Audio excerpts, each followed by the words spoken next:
When I heard that God of War was getting a DLC, that news had me like,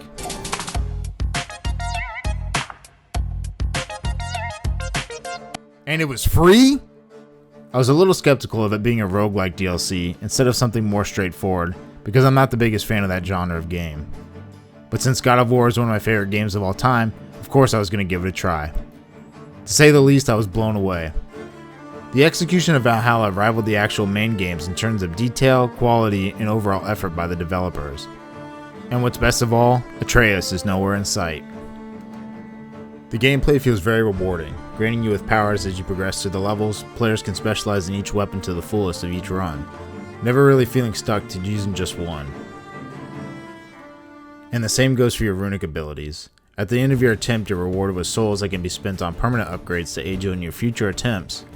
However, it feels like most of the purchased upgrades were kind of negligible in the long run, unless you really wanted to perfect your build or wanted to play on the hardest difficulty. Each run you have a chance to be taken through the different 9 realms, in some places not yet seen before, or to some they may look vaguely familiar.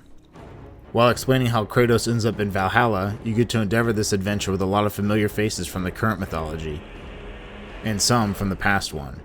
At first, you think the references to Kratos' past is just a cheeky homage to the old games, but you soon realize that you're being taken through a whole blast from the past. To really have an appreciation for these references, players had to have played the Greek era of Kratos. Some direct pulls from the previous games, such as enemies, are easily noticeable, but there are small details like background music that really tie it all together and make you feel the real nostalgia of the ghosts of Sparta. Each run-through provides more of a deep dive than the last one of lore from Kratos' past.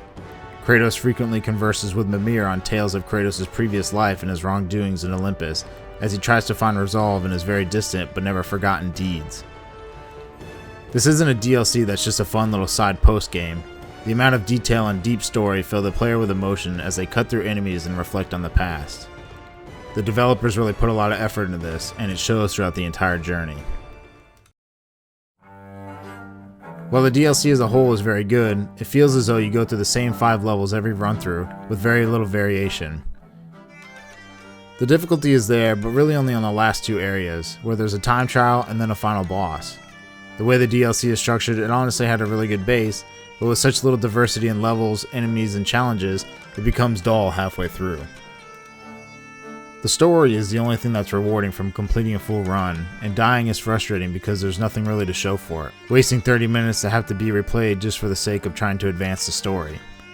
Upon death, however, more conversations with Mimir and other side characters can be continued, which can lessen the frustration of your hard work gone.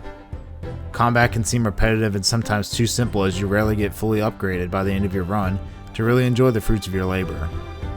All the combat quirks from the main game carry over here, never really giving you any forgiveness with much higher stakes at play. Basically, you're still getting gangbanged by 10 dudes at once.